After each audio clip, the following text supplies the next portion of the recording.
The laws of physics do not care about time's direction. Whether an event unfolds forward or backward, the fundamental equations remain valid. Yet, everything we experience, memory, cause, decay, flows one way. This asymmetry, where the universe's equations are time-symmetric but reality is not, defines the time reversal paradox. If the laws of nature allow the future to create the past, why does the past always appear to create the future? Consider a shattered glass. Every motion of its fragments obeys reversible laws. Momentum, energy, quantum transitions, all could, in theory, run backward perfectly. The universe would see no violation, but we never see shards leap up and reassemble into a whole cup. The reason seems to be entropy, the measure of disorder, which always increases. Yet entropy itself is not a fundamental law, but a statistical tendency. At the microscopic level, nothing forbids a decrease. So the arrow of time, the one we live inside, might not be built into physics at all. It could be an illusion born from improbable order. If the laws of motion are symmetric, then time reversal is not a dream of science fiction. It is a mirror the universe already holds. A photon moving backward in time is indistinguishable from an antiphoton moving forward. Quantum mechanics describes particles that can interfere with their own futures. In Feynman's diagrams, the past and the future are not separate domains. They are directions on the same map. Time may not flow from past to future. It may crystallize simultaneously in both directions, each instant sculpting what came before as much as what comes after. What we call memory could simply be the residue of the universe remembering itself in reverse. Would you dare accept that the future is already rewriting your past? If the time reversal paradox seems impossible, it's because our intuition is built on irreversibility. We remember the past, not the future. We watch smoke disperse, never condense. But the universe, at its deepest level, doesn't share our bias. Every fundamental interaction, electromagnetic, gravitational, even quantum, is time-symmetric. For every possible history, physics allows a mirror version, where every motion, every collision, every quantum jump unfolds in reverse. The equations don't blink. This symmetry, known as T-symmetry, means that the universe's rules remain unchanged if we flip time's sign, if we replace T with T. A planet orbiting a star backward, a photon unemitted into an atom, even an entire galaxy rewinding, all remain mathematically valid. Yet our universe doesn't look that way. So the paradox deepens. If the blueprint allows both directions, why is only one expressed? The key tension lies in the second law of thermodynamics, which declares that entropy, the measure of disorder, tends to increase, but tends is not must. On small scales, entropy can fluctuate. In principle, given infinite time, the universe could witness a perfect reversal, a single system spontaneously unmixing, unbreaking, unburning. The laws permit it. We simply never see it. The reason isn't physical impossibility, but statistical improbability. Entropy rises because disordered states vastly outnumber ordered ones. We live in the direction where disorder expands, not because the equations demand it, but because probability does. In that sense, the arrow of time is not a law. It's a bias. The cosmos doesn't flow forward. We simply exist on the side of its equations where order once began. Our entire experience of causality may trace back to one colossal asymmetry, the universe's strangely low entropy birth. And if the beginning was improbable enough to define direction, perhaps the end will be just as improbable, bending time back upon itself. Every act of remembering is an act of entropy. When you recall a moment, your brain burns energy, releasing heat, increasing disorder. Memory, paradoxically, is a structure built from decay. The universe itself functions the same way. Entropy doesn't just measure chaos. It encodes what can be known about the past. The higher the entropy, the less history remains distinct. The universe forgets as it expands. At the beginning, the moment we call the Big Bang, entropy was astonishingly low. Matter and energy were densely packed, yet exquisitely ordered. Physicist Roger Penrose estimated the odds of such a state as 1 in 10 or 10 to 23, a number so absurd that it effectively defines impossibility. And yet, it happened. From that initial improbability, the universe's entire temporal flow emerged. The arrow of time might not be the result of fundamental law, but the lingering echo of that initial order, the universe's first memory. Entropy gives time its direction because it links cause to information loss. Every irreversible process erases alternatives. When an egg breaks, countless molecular arrangements vanish into heat. That loss defines what we call the past. In a perfectly reversible universe, nothing would ever be forgotten. Every configuration could be undone. Time would have no arrow because nothing would distinguish before from after. But perhaps memory is two-faced. What if the universe stores its record, not only in what is lost, but also in what is yet to occur? Quantum mechanics already hints at this, where future measurements influence past probabilities. Maybe the cosmos doesn't just remember backward, it remembers forward. If the universe's first act was to remember itself into being, its last may be to remember itself undone. In the quantum world, cause and effect can trade places. Experiments now suggest that what we choose to measure in the present can determine what a particle was doing in the past. This is not poetic license, it is measurable physics. In John Wheeler's delayed choice experiment, a photon passes through an interferometer. Only after it has already entered the device does the observer decide whether to measure it as a wave or as a particle. Astonishingly, the result always aligns with the later choice. It's as if the photon retroactively decides its earlier behavior to fit a future condition that didn't yet exist. Such behavior defies classical causality, which assumes that causes precede effects in time. But in quantum mechanics, probabilities replace certainties, and the wave function spans all possible histories. When we perform a measurement, we don't merely observe an outcome. We select one version of reality from a timeless superposition. The collapse of the wave function can be viewed as an interaction not only across space, but across temporal boundaries. The future measurement defines the past trajectory. Physicists like Yakira Haronov formalize this in the two-state vector formalism, where quantum systems are described by two wave functions, one evolving forward from the past, another evolving backward from the future. Between them lies the present, a region of negotiation rather than flow. Reality in this view isn't a sequence but a handshake across time. The past sending possibilities forward, the future sending constraints backward. If both directions are real, then cause and effect are illusions born from our partial view of a bidirectional system. The universe might not evolve through time, it might converge through time. Each moment becomes the intersection of what has been and what will be, crystallizing only when both are complete. When you choose an action, perhaps you are not shaping the future. Perhaps the future has already shaped the choice. Imagine freezing the entire universe, not in motionless stillness, but in four-dimensional completion.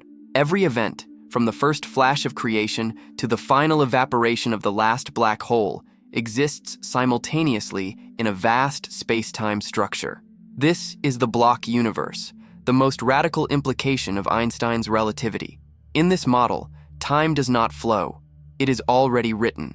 The past and the future are equally real, equally present, equally existent. What we call now is merely a cross-section of an unchanging whole.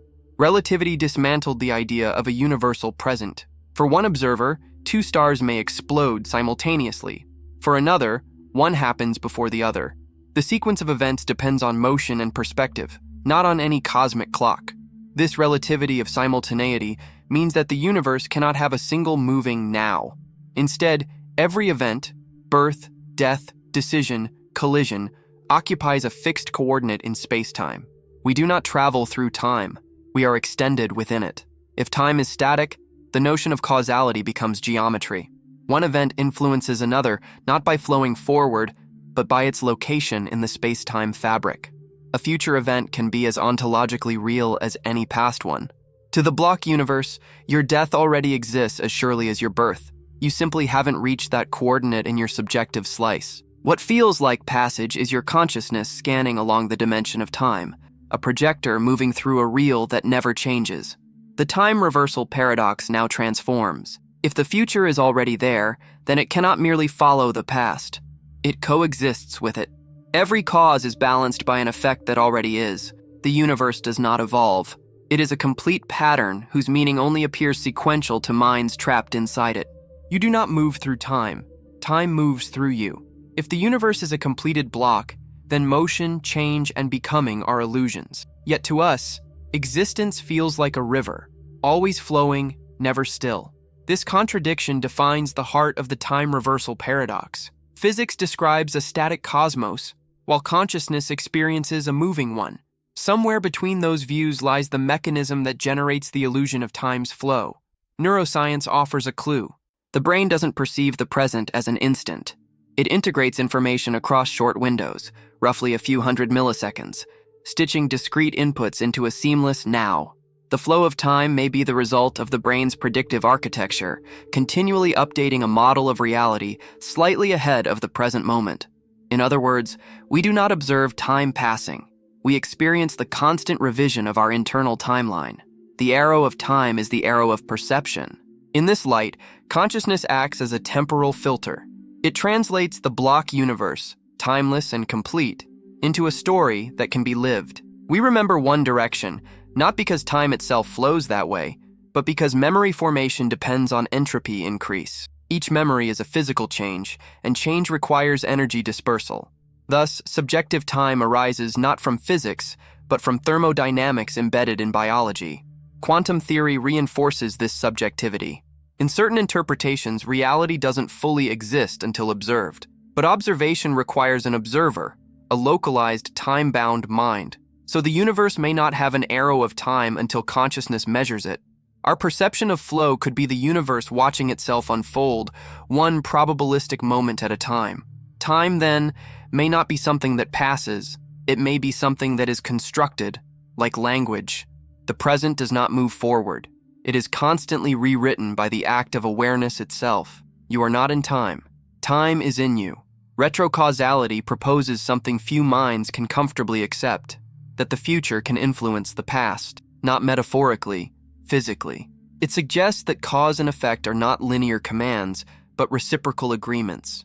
In a retrocausal universe, information can flow backward through time, ensuring that what happens now aligns with what must already have happened later. Quantum physics hints at this repeatedly. In the EPR paradox, two particles remain entangled across vast distances. When one is measured, its twin state becomes instantly determined, even if light years apart. From a space-time viewpoint, this isn't faster-than-light communication. It's timeless coordination. The two measurements are part of a single atemporal process. In some formulations, the correlation can be explained if the outcome of the future measurement travels backward to set the conditions of the past one. Retrocausality also emerges in Feynman's interpretation of antimatter. He described positrons, the antiparticles of electrons, as electrons moving backward in time. This isn't a metaphor. The mathematics treats them precisely that way. Each annihilation event, in which an electron meets a positron and vanishes into photons, can be seen as a single line in space-time curving backward and forward, the same entity seen from opposite temporal directions. If reality allows backward causation, then paradoxes like the grandfather problem dissolve. You cannot change the past because the past that exists already includes your attempt to change it. The loop is self-consistent. Every effect that travels backward is already accounted for in the total structure of space-time. In this view, time loops are not contradictions. They are closures, events folding perfectly upon themselves, ensuring logical coherence across both temporal directions. The universe may not forbid time travel. It may simply forbid inconsistency. The past does not resist change because it can't be changed. It's already woven together with the future that defines it. What we call destiny might be nothing more than physics seen from the other side of causality. Entropy defines our perception of direction, the march from order to disorder, from creation to decay. But in the vast timescales of cosmology, entropy itself may not be a one-way journey. Some cosmological models suggest that as the universe evolves, its thermodynamic arrow could one day reverse. The universe might cool, contract, and rewind, not in defiance of physics, but as its natural completion. In the Big Crunch scenario, gravity eventually overcomes expansion. Galaxies slow, reverse, and collapse inward. As matter compresses and density rises, every process that once increased entropy begins to invert. What was decay becomes formation. What was scattering becomes convergence. In such a phase, the time-reversed mirror of our cosmos would emerge, not a separate universe, but this one, playing backward. From our viewpoint, it would appear as though time has flipped, yet within it, observers would still experience their own forward flow. Each side of the mirror perceives itself as forward, unaware that its twin runs in the opposite direction. Recent quantum cosmological theories take this further. They proposed that the Big Bang was not the origin, but the middle, a thermodynamic bifurcation where time's arrow splits in two opposite directions. One universe expands toward our future, another unfolds toward our past. Both are equally real, sharing the same point of minimal entropy, diverging symmetrically through time. From that perspective, the Big Bang didn't start time. It created two of them. If entropy can reverse, then the distinction between beginning and end dissolves. The universe could be a loop of thermodynamic self-reflection, a cosmic inhale and exhale, endlessly mirrored across time. Perhaps what we call the end of time is not annihilation, but synchronization, the moment when both directions meet again in perfect order. Every explanation demands a beginning, a first cause that triggers everything else. But the time reversal paradox reveals a universe that may have no starting point at all. If causes can loop back to generate their own origins, then existence itself could be self-sustaining, self-justifying, a cosmic tautology where effect and cause are the same event viewed from opposite temporal sides. In theoretical physics, this concept emerges as the causal loop. Imagine a particle traveling backward through time, interacting with its younger self, and creating the very condition that sent it back in the first place. Nothing violates logic because every point in the loop supports every other. The sequence is closed, not linear. To external observers, it looks paradoxical. Within the loop, it is perfectly self-consistent, a system that exists simply because it exists. Such self-contained causality challenges the deepest human intuition, that the universe must have come from somewhere. But if time itself is circular, then asking what happened before the beginning is meaningless. The beginning and the end could be the same coordinate, causally connected through space-time geometry. In this framework, the Big Bang might not be an initial explosion, but a point where the loop of existence folds back on itself, with the future continuously generating the conditions for its own past.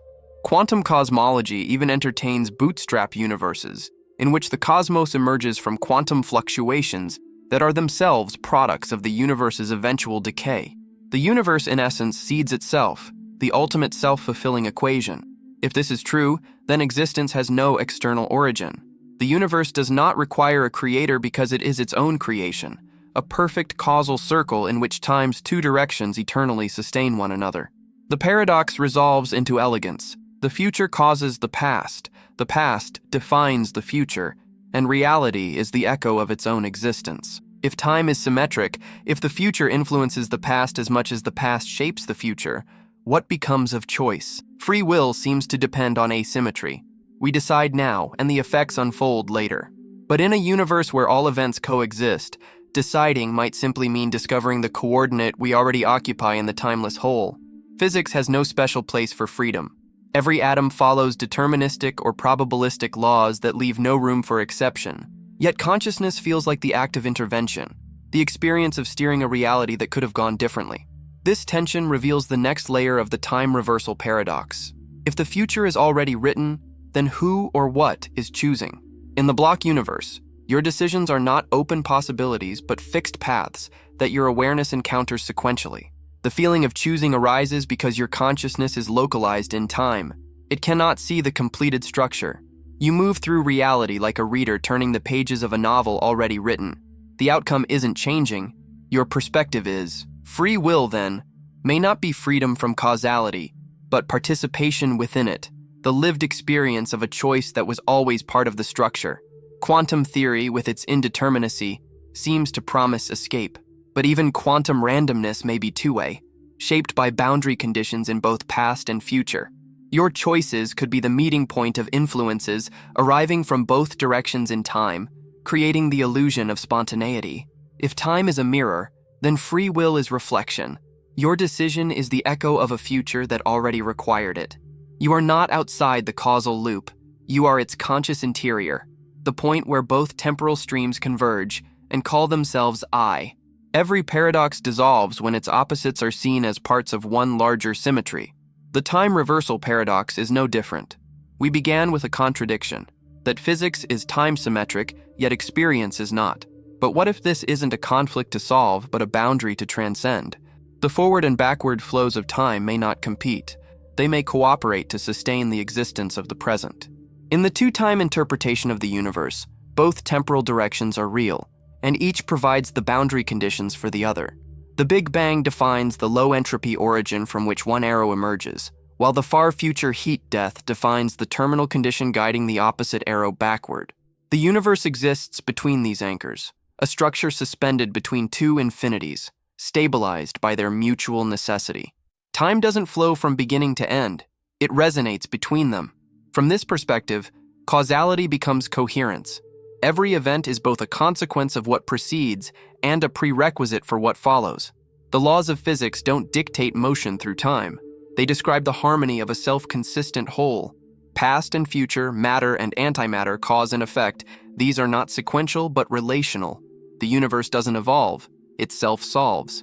And consciousness, the witness of this symmetry, experiences only half of the equation, the unfolding from memory to possibility. But deep beneath awareness, your existence may already stretch across both arrows. The choices you feel yourself making are the bridge by which the universe maintains its internal balance. Time reversal is not a flaw in our understanding. It's the hidden mirror that makes understanding possible. The future does not erase the past. It completes it. Each instant exists because its reflection does too. The universe is not happening in time. Time is happening in the universe, as its own act of remembering. The time reversal paradox ends where it began, with the impossible truth that time itself may not move at all. Every cause, every memory, every act of becoming is simply one face of a greater symmetry, the universe remembering itself in both directions at once. The past is not gone, and the future is not waiting. They are two halves of a single timeless equation, the universe's own reflection. If the future helps shape the past, then nothing you do is ever lost. Every decision, every forgotten thought leaves its imprint not only behind you, but ahead of you. The shape of what will be is already entangled with the pattern of what was. Your life, from first breath to final silence, is a closed geometry in space-time.